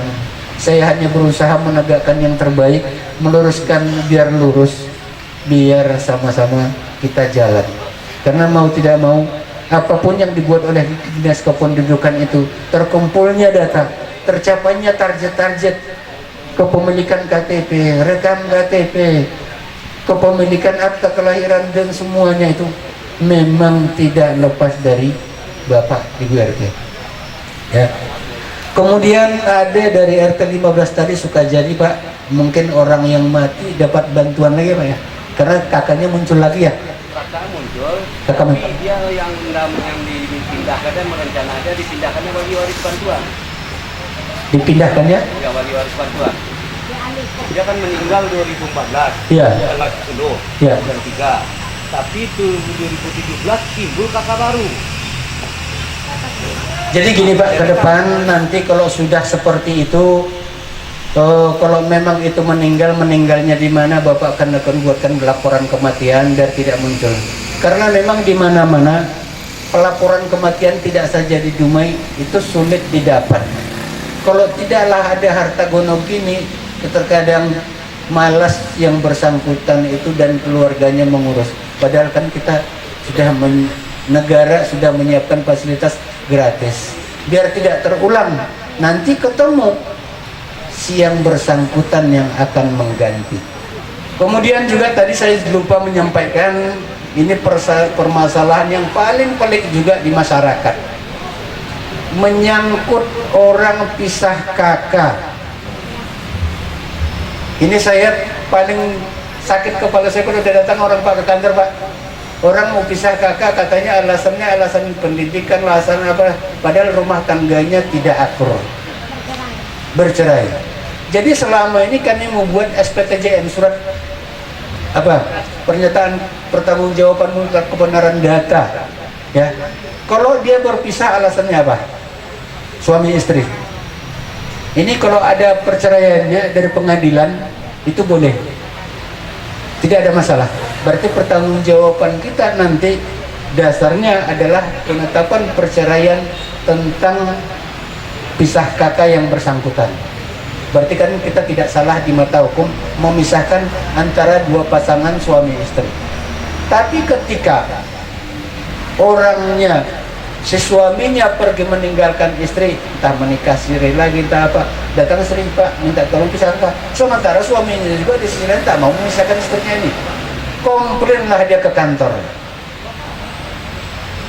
komplain ke kantornya. Ini persoalan. Makanya Pak, kenapa pakai ini kok sulit betul? Ancaman itu memang di depan mata kita. Dia tidak salah, betul. Tapi nanti bukan tugas kita yang memisahkan dia, Pak. Nanti saya minta pendapat juga dari Bapak Ibu RT, kami untuk sementara waktu menyelamatkan kami ini seperti ini. Nanti ketika Bapak Ibu RT diminta tanda tangan, menyatakan kalau memang ada Bapak lihat surat cerainya, ya mungkin saya rasa tidak menjadi persoalan berat buat kita. Kita kan berikan tidak mencari masalah, Pak, membantu bagaimana orang menyelesaikan masalah orang biar jadi ibadah buat kita. Tapi terkadang di sisi lain masyarakat itu jadi balo, jadi bala Pak sama kita, ya. Jadi ini komit Pak ya, kalau yang tadi yang seperti ini ya, kita harus hati-hati semua memisahkan suami istri yang bermasalah dalam rumah tangganya tanpa adanya penetapan perceraian dari pengadilan. Ya, biar kita Bapak Ibu RT merasa aman bekerja, kami juga demikian. Ya, ya itu jawaban pertama ya. Assalamualaikum warahmatullahi wabarakatuh. Baik, terima kasih atas apa yang udah dijelaskan oleh Pak Rama. Karena narasumber selanjutnya Bapak Kapolsek dan Bapak Camat udah hadir, jadi pertanyaan kita pending dulu ya. Kita lanjut masuk dulu ke materi selanjutnya. Pertanyaan-pertanyaannya dikumpulkan dulu nanti sekaligus untuk semua, ya. Dimohon kepada Bapak. Baik, Bapak Ibu RT dan Ketua FMK Kecamatan Sukajadi, Dumai Kota dan Laksamana yang hadir. Karena narasumber kita selanjutnya alhamdulillah telah hadir bersama-sama dengan kita pada siang hari ini, kita akan lanjutkan dulu materi selanjutnya. Untuk pertanyaan kita akan gabungkan nanti di akhir sesi. Untuk berikut ini kami akan memberikan kesempatan kepada narasumber kita yang ketiga, Bapak Kapolsek Dumai Kota. Namun sebelum beliau memberikan materi, kami akan tetap sama memperkenalkan biodata beliau untuk lebih membuat dan menjalin silaturahmi yang lebih baik di antara peserta dan narasumber. Nama beliau Bapak Hardianto SE MSI, tempat tanggal lahir Dumai 9 November 1978, riwayat pendidikan terakhir beliau S2 Unri. Kemudian pekerjaan saat ini adalah diamanahi sebagai Kapolsek Dumai Kota. Mempersingkat waktu kepada Bapak Hardianto, waktu dan tempat kami persilakan.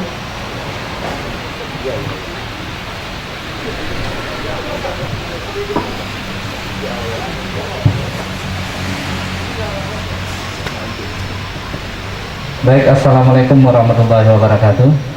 Tentunya puji dan syukur tidak henti-hentinya kita panjatkan kehadirat Allah SWT, keserahmat dan karunia-Nya. Pada siang hari ini kita diberikan kesempatan bisa berkumpul kembali di lapangan ini dalam keadaan sehat dan tidak ada kurang satu apapun.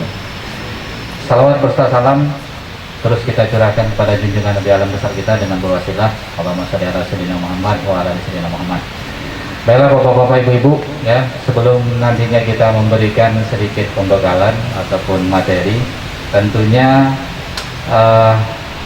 terlebih dahulu saya ucapkan selamat kepada bapak dan ibu yang terpilih kembali, ya. Saya ulangi, bapak dan ibu yang terpilih kembali dalam pemilihan RT sekecamatan Dumai Kota. Tentunya amanah yang diberikan ini sungguh merupakan kewajiban yang harus dilaksanakan bersama-sama, baik dengan unsur pemerintahan, unsur kepolisian, dan unsur dari kemudian tidak ada salahnya, ya, namanya kita mengisi suatu materi itu tentunya biar kita lebih semangat. Bapak-bapak, ibu-ibu bisa izin berdiri dulu sebentar, ya. Jadi sebelum nantinya, kalau Pak Camat usah Pak, nanti ibu bapaknya dari saya nanti pilkada aman, pilkada damai, kami siap mengamankan. Oke, bisa Bu ya? Saya ulangi, 1, 2, 3. Pilkada aman, pilkada damai, kami siap mengamankan. Gini lah Pak, agak semangat. 1, 2, 3. Pilkada aman, pilkada damai, kami siap mengamankan. Baik, terima kasih. Tepuk tangan. Ini kami disuruh menyampaikan sedikit tentang berkaitan dengan keamanan dan ketertiban. Jadi biar kita bisa lihat sama-sama. Pengertian dalam hal keamanan dan ketertiban masyarakat tentunya tidak ada salahnya kita ulang kembali, ya. Yaitu keamanan berasal dari kata aman, ya. Kata dasarnya keamanan berasal dari kata aman. Kemudian dalam hal pengertiannya itu suatu kondisi yang bebas dari segala macam bentuk gangguan dan hambatan. Jadi bapak-bapak RT, baik pun ibu-ibu RT, ya, di sini peran ibu-ibu sangat luar biasa. Kalau tidak salah di Permendagri itu ada di situ poinnya nomor 2 kalau nggak salah, ikut membantu keamanan dan ketertiban. Nah, itu yang poin pentingnya. Kalau di Permendagri-nya ada, ya. Kalau ini di kepolisiannya juga. Di situ dijelaskan bagi kita bersama-sama suatu kondisi yang kita harus bebas dari semacam gangguan, hambatan, dan keamanan. Lanjut. Pengertian Kamtibmas sesuai dengan Undang-Undang Nomor 22, Undang 2 tahun 2002, yaitu tentang kepolisian, ya. Undang-Undang Nomor 2 tahun 2000 itu tentang kepolisian, yaitu suatu kondisi dinamis masyarakat sebagai suatu prasyarat sembangnya proses pembangunan nasional dalam rangka tercapainya tujuan nasional ditandai terjaminnya keamanan dan ketertiban masyarakat. Jadi dalam hal ini pembangunan nasional itu kalau tidak aman semuanya tidak akan pernah berkata kita lancar pembangunan, baik dari tingkat RT ke bawah sampai dengan tingkat yang paling tinggi di pusat sana. Tentunya itu keamanan yang pada utama. Lanjut, next. Perkataan aman dalam pemahaman tersebut mengandung 4 pengertian dasar, yaitu security, kemudian surety, safety, dan peace, ya. Ini kalau bahasa Kak Ketua RT Laksmana, ini bahasa orang kampung kita katanya ini kan. Nah, kita tak paham bahasa ini. Intinya perasaan bebas dari gangguan fisik, psikis, perasaan bebas dari kekhawatiran, ini semua mencakup dari keamanan dan ketertiban masyarakat tadi. Lanjut, next. Kadang-kadang dan lain-lain, dan lain-lain ini termasuk unsur pendukung kelompok peduli keamanan. Itulah yang dinamakan dengan RP dan LPMK, ya. Unsur Polri juga ada pasal nomor 3 tahun 2015 tentang Babin Kamtibmas, itu juga ada di dalamnya, ya. Jadi peran bapak-bapak sangat luar biasa sekali, ya. Saya minta ini harus sama-sama kita komitmenkan bersama. Kemudian gangguan Kamtibmas dalam bentuk kriminalisasi produk masyarakat, setiap goyakan mengancam bahaya kamtimas kelancaran pembangunan yang seperti sampaikan di awal. Inilah hakikatnya, ya. Tapi tetap pada poin pentingnya adalah unsur pendukungnya tadi, ya. Unsur pendukung yang di bawah panah ke atas itulah yang bapak-bapak yang membantu kami, baik kami, Pak Camat dan TNI serta stakeholder lainnya, ya. Jadi patut berbangga Pak. Jadi jangan nanti berpikiran kita punya ego masing-masing, punya tugas pokok masing-masing, itu kita kesampingkan, ya. Pertama yaitu ancaman potensial, akar kerawanan dalam masyarakat, sikon yang menjadi peluang, kemudian ancaman faktual sudah nyata dan berbagai bentuknya. Contoh misalkan akar kerawanan dalam masyarakat itu, misalkan ada persoalan kapal batas kita tidak ada, kemudian permasalahan mungkin katakanlah tempat-tempat hiburan, ya kan. Tapi kalau memang tempat hiburan tersebut ada izinnya, itu kita tidak boleh melangkahi dari pemerintah yang sudah menetapkan izinnya. Tapi kalau ada yang tidak berizin, ilegal dan lain sebagainya, itulah yang dikomunikasi dengan unsur pemerintahan. Karena akar kerawanan ini berkaitan dengan KWP semuanya ada. Kemudian SARA juga, ya. Mudah-mudahan di tempat kita doakan tidak ada yang masalah SARA.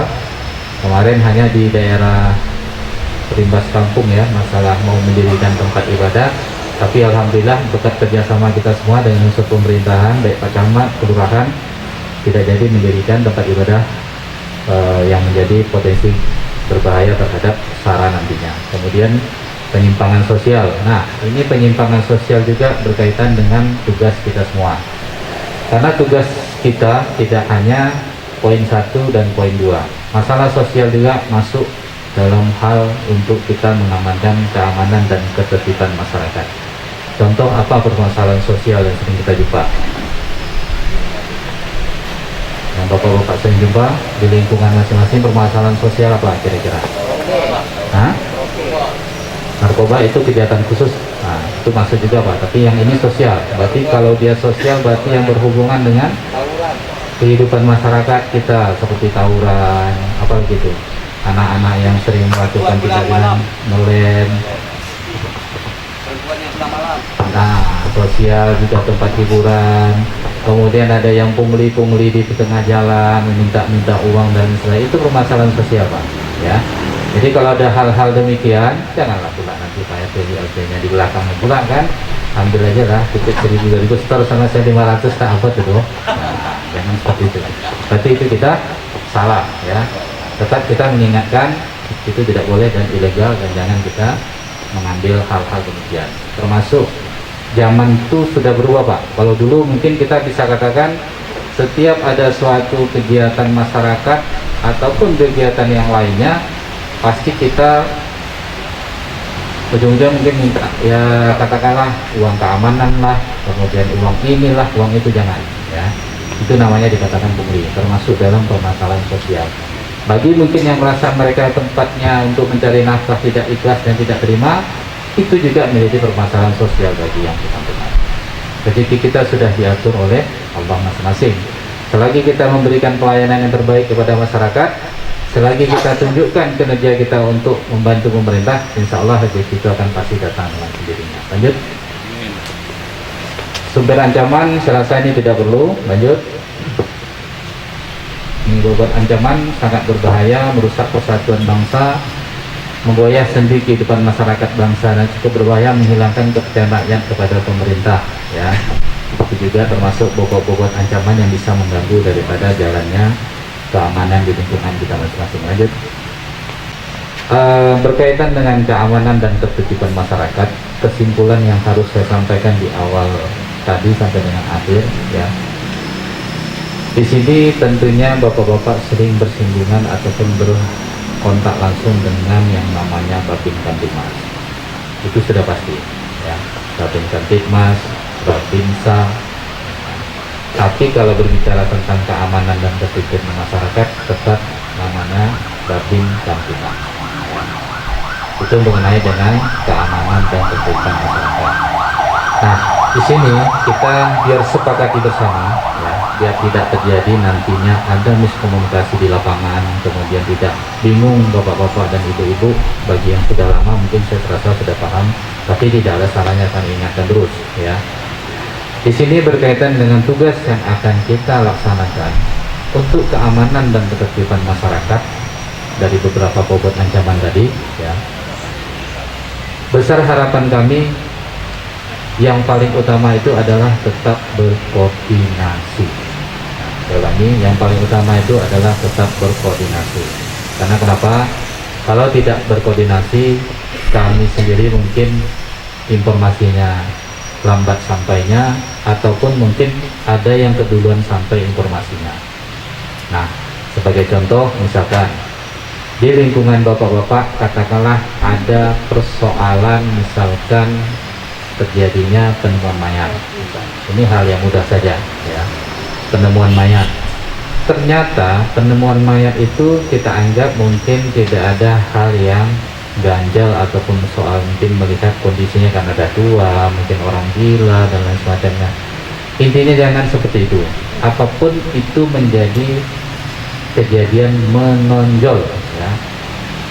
Setiap orang yang mati itu namanya kejadian menonjol, apapun penyebab kematiannya ya. Begitu kita tahu, segera kita hubungi Babin Kamtibmas. Begitu Babin Kamtibmas datang, cuma persoalannya saya rasa pasti bapak-bapak ibu-ibu mungkin melihat mungkin estimasi waktunya datang saja yang mungkin agak lama. Pasti itu ditemukan demikian.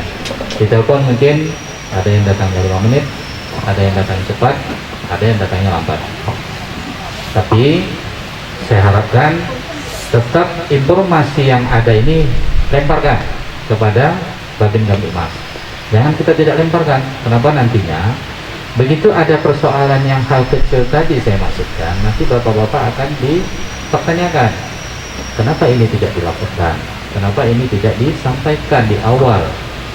Itu minta-minta jangan sampai ada tindak pidana yang lain, kan gitu.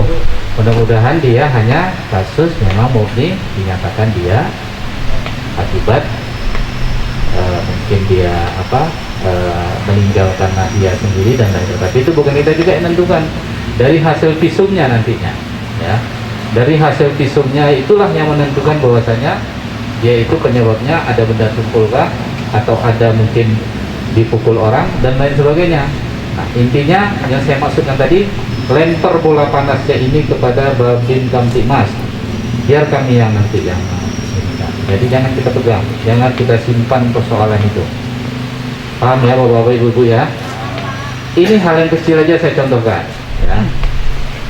Telepon cepat apapun yang hubungannya dengan gangguan keamanan ketertiban masyarakat. Beberapa poinnya tadi, mau permasalahan sosial kayak, mau permasalahan hukum kayak, mau apa, lempar dulu semuanya.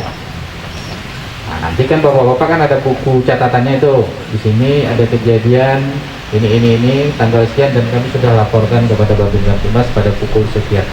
Pegang buktinya itu sama bapak-bapak itu. Nah, itulah bentuk koordinasi yang paling mudah sekali ya.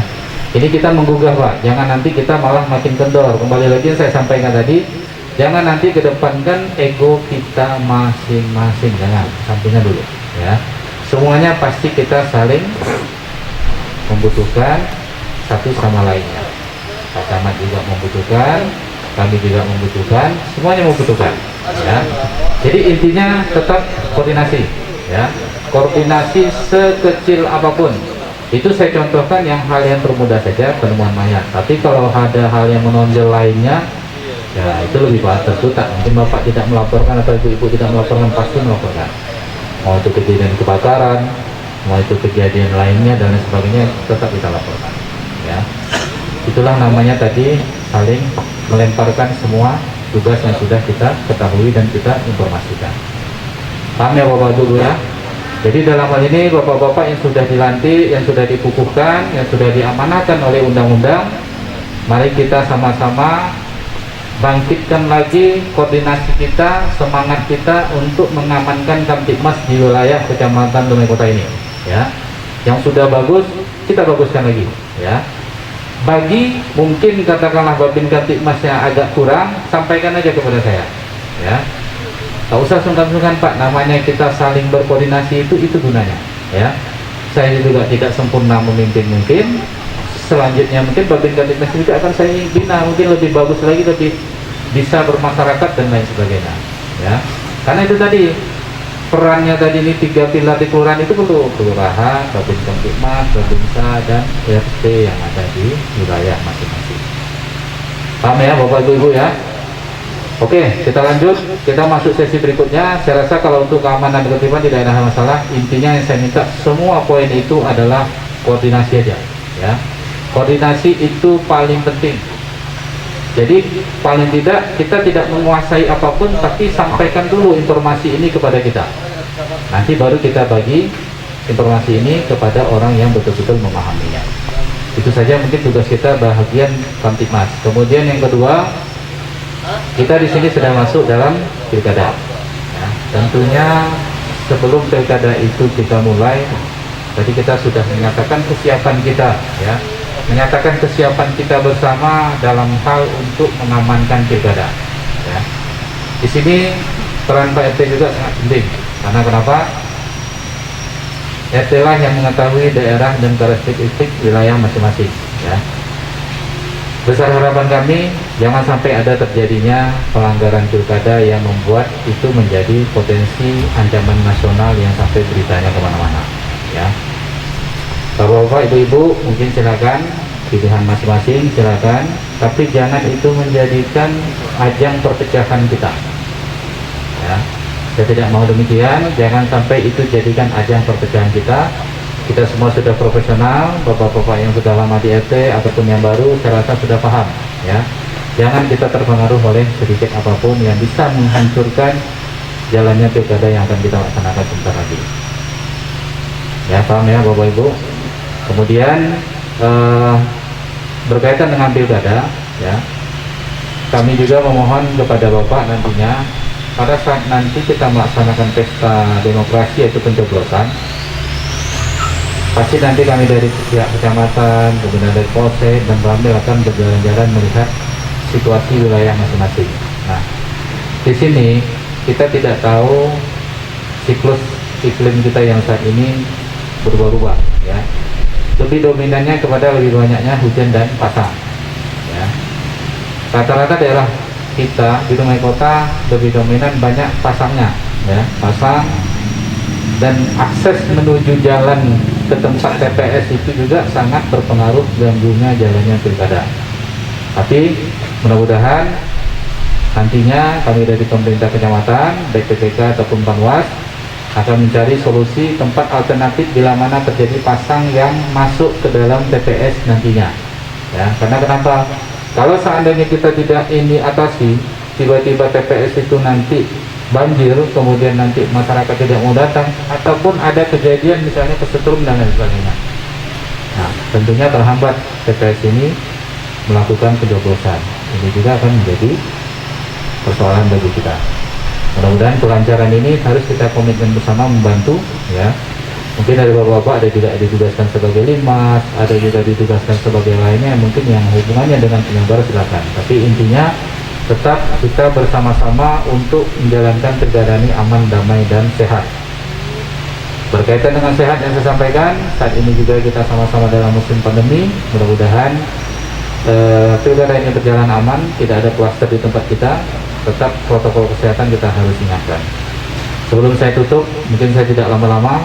Intinya sesuai dengan himbauan dari pemerintah, kemudian yang tadi itu ya. Kemudian nantinya juga berkaitan dengan pilkada, Kamtibmas, saya minta kita sepakat bersama-sama, bapak-bapak, intinya dari poin yang saya sampaikan, itu kita saling koordinasi, kemudian pilkada kita amankan juga, walaupun nantinya di saat pandemi dan di saat kita siklus iklim yang kita tidak tahu berubah-ubah saat sekarang ini.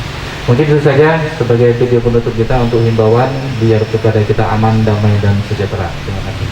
Terima kasih Pak Kapolsek. Materi yang singkat, padat, namun mencakup semua aspek yang kita butuhkan untuk keamanan kita, keamanan pilkada kita. Namun materi tadi akan dapat berkembang di saat nanti Bapak Ibu RT ada memberikan hal-hal yang mungkin masih perlu untuk kita kembangkan di sesi tanya jawab nanti. Bapak Ibu RT yang kami hormati, sampailah kita di narasumber yang terakhir, yang keempat, namun menyempurnakan pertemuan kita pada siang hari ini. Narasumbernya adalah Bapak Camat Dumai Kota.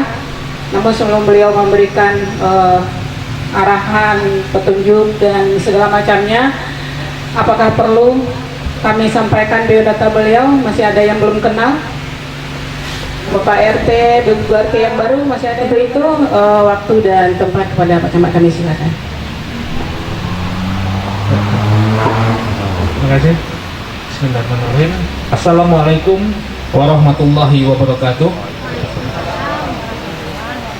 Yang saya hormati Bapak Kapolsek Dumai Kota, yang saya hormati Bapak Kabid Kependudukan Catatan Sipil, yang saya hormati Ibu Kasih dari Dinas Sosial, dan moderator, dan yang saya banggakan Bapak Ibu Ketua RT, LPMK, Kelurahan Dumai Kota, Kelurahan Laksamana, dan Kelurahan Sukajadi. Alhamdulillah, puji syukur kehadirat Allah Subhanahu wa Ta'ala, kita masih diberikan kesehatan dan kesempatan untuk hadir pada siang hari ini, dari pagi Bu ya sampai siang ini kan penutup. Terima kasih atas kehadirannya, dan tak lupa kita bersalawat kepada baginda besar Muhammad SAW. Allahumma sholli ala Sayyidina Muhammad wa ala alihi Sayyidina Muhammad. Baiklah, mungkin untuk menghemat waktu, ada beberapa penyampaian, beberapa poin yang ingin saya sampaikan kepada Bapak Ibu Ketua RT dan Ketua LPMK Kecamatan Dumai Kota. Yang pertama, saya mengucapkan selamat kepada Bapak Ibu Ketua RT yang terpilih kembali maupun yang baru. Saya mengucapkan selamat. Mudah-mudahan kemarin kita sudah melaksanakan pengukuhan. Ini akan menjadi motivasi Bapak Ibu sekalian ke depan bisa menjadi lebih semangat dalam membantu kami pemerintah dan memberikan pelayanan kepada masyarakat. Baiklah, yang ingin saya sampaikan yang pertama yaitu Bapak Ibu Ketua RT dan FMK merupakan ujung tombak daripada pemerintah. Sedikit saya jelaskan, kita semua di bawah kecamatan sebagai pelimpahan wewenang yang diberikan. Kecamatan bertanggung jawab langsung kepada Bapak Wali Kota, dibantu oleh lurah, lurah dibantu oleh Ketua RT. Jadi dalam pelaksanaan proses pemerintahan, Bapak Ibu merupakan ujung tombak pemerintah. Artinya setiap kebijakan, baik itu dari pimpinan tertinggi kita Bapak Wali Kota maupun setiap perda yang dibuat oleh pimpinan. Jadi Bapak Ibu sekalian sebagai ujung tombak membantu kami dari pemerintah untuk mensosialisasikan dan mengedukasi masyarakat apapun kebijakan yang keluar dari pemerintah. Artinya begini, setiap kebijakan yang keluar, yang ada, yang diterbitkan, kami camat mengajak lurah untuk mensosialisasikan dan dibantu oleh Bapak Ibu Ketua RT. Jadi yang jangan sampai mungkin ada beberapa terjadi di belakangan, setiap kebijakan malah Bapak Ibu Ketua RT-nya yang menjadi provokator untuk menolak. Itu salah. Harapan kami, yang namanya kebijakan pasti ada pro dan kontra. Namun pemerintah sebagai setiap kebijakan yang diterbitkan itu pasti untuk kebaikan masyarakat. Jadi sangat kami harapkan ke depan Bapak Ibu Ketua RT khususnya Kecamatan Dumai Kota bisa lebih mampu berkoordinasi dan berkonsentrasi dengan kami pihak pemerintah untuk membantu apapun itu kebijakan di Kota Dumai. Yang kedua yang ingin sampaikan adalah Bapak Ibu Ketua RT merupakan tokoh yang artinya yang dipilih oleh masyarakat. Dan harapan kami, Bapak Ibu Ketua RT sekalian lebih peka dan responsif terhadap kondisi lingkungan, kondisi sosial, budaya maupun ekonomi masyarakat sekitar. Artinya begini, mungkin ada beberapa kebijakan pemerintah, baik itu berupa bantuan ataupun dalam hal lainnya, baik itu pelayanan kepada masyarakat yang sudah mungkin dijelaskan tadi oleh narasumber dari Dinas Catatan Sipil dan Dinas Sosial. Pasti ada membutuhkan beberapa data bagaimana kondisi real di lapangan. Yang paling mengetahui adalah Bapak Ibu Ketua RT sekalian, bagaimana kondisi di wilayah masing-masing, data-data yang diberikan, siapa yang paling benar-benar membutuhkan. Jadi harapan kami ke depan dalam proses pendataan dan perekrutan, meneruskan daripada kebijakan pemerintah mengenai baik itu bantuan, kan banyak, baik bantuan sosial maupun bantuan rumah layak uni, banyak beberapa kebijakan pemerintah. Harapan kami ke depan bisa lebih selektif dan tepat sasaran, jangan sampai ada tebang pilih. Selanjutnya Bapak Ibu Ketua RT sebagai ujung tombak pemerintah adalah sebagai penggerak daripada pemberdayaan masyarakat. Penggerak daripada pemberdayaan masyarakat maksudnya seperti ini. Harapan kami ketika di wilayah Bapak Ibu sekalian mungkin dalam kondisi saat ini biasa, jadi sangat diperlukan inovasi-inovasi dari Bapak-Bapak sekalian. Inovasi misalkan di RT sekian, apa yang bisa dibikin, apa yang bisa dibuat untuk bisa mengembangkan wilayah tersebut menjadi dari biasa menjadi luar biasa. Itu sangat diperlukan. Mungkin setelah kemarin dikukuhkan, saya menunggu dari Bapak Ibu sekalian kira-kira mempunyai ide atau inovasi di wilayahnya, apa yang akan dilakukan untuk menjadikan wilayah Bapak Ibu sekalian menjadi lebih baik. Banyak hal. Jadi proses kerja Ketua RT dan PMK kepada pihak kelurahan maupun kecamatan, baik itu kepada dari kepolisian dan TNI, yaitu konsultatif dan koordinatif. Artinya kita harus lebih sering berkonsultasi dan berkoordinasi bagaimana permasalahan yang terjadi di wilayah kita.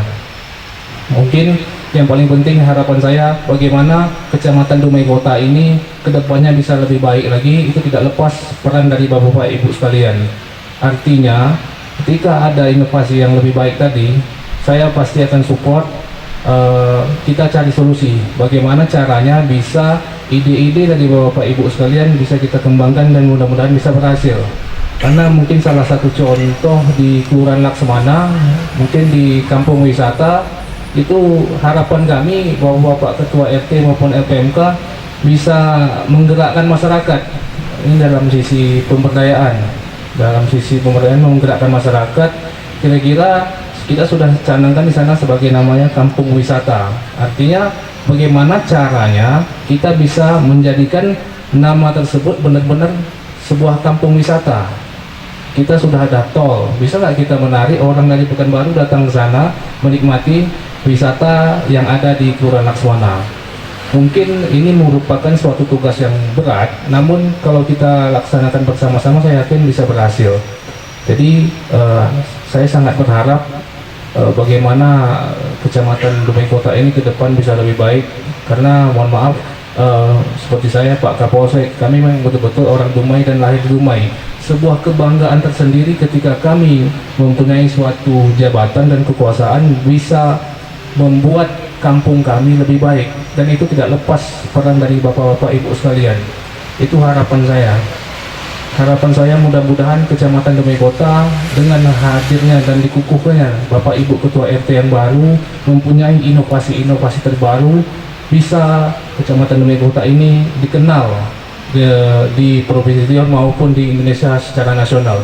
Tidak ada yang tidak mungkin apabila kita sama-sama bekerja dan rajin berkonsultasi dan berkoordinasi. Harapan saya seperti itu, karena saya sangat menginginkan ke depan mungkin di tahun 2021 akan ada inovasi-inovasi yang terbaik dari Kecamatan Dumai Kota. Jadi saya bersama Pak Kapolsek menunggu dari Bapak Ibu Ketua RT sekalian, siapa yang siap dan mempunyai ide-ide cemerlang untuk merubah wilayahnya dari biasa menjadi luar biasa. Karena di daerah-daerah Jawa sana banyak yang mungkin kampungnya kumuh, tapi dengan pemberdayaan, dengan kesadaran masyarakat digerakkan oleh ketua RT atau mereka membentuk kelompok sadar wisata, bisa. Tidak ada yang tidak bisa. Apalagi sekarang di zaman era digital, mengenai informasi-informasi melalui smartphone, kita bisa mencari referensi kira-kira di wilayah kota apa yang bisa kita buat. Itu mungkin mengenai inovasi. Tadi mengenai pelayanan sudah jelaskan, mengenai Kamtibmas juga sudah. Intinya tetap sering berkoordinasi dan berkonsultasi. Mengenai permasalahan di Dumai Kota banyak, yaitu mungkin kemarin untuk limbah kampung dan Laksamana, yaitu pasang keling. Itu alhamdulillah untuk diketahui bersama, tahun depan kemarin kami sudah rapat bersama anggota DPRD, hearing bersama ketua FMK dan ketua RT sekelurahan limbah kampung, bagaimana solusi jangka pendek, menengah dan panjang untuk mengatasi pasang rod.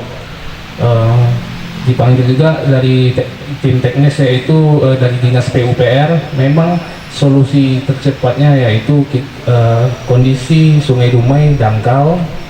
Jadi dari PUPR meminta beko amfibi untuk memperdalam kondisi Sungai Dumai saat ini. Alhamdulillah sudah dianggarkan tahun depan sudah bisa dibeli beko amfibi untuk normalisasi Sungai Dumai.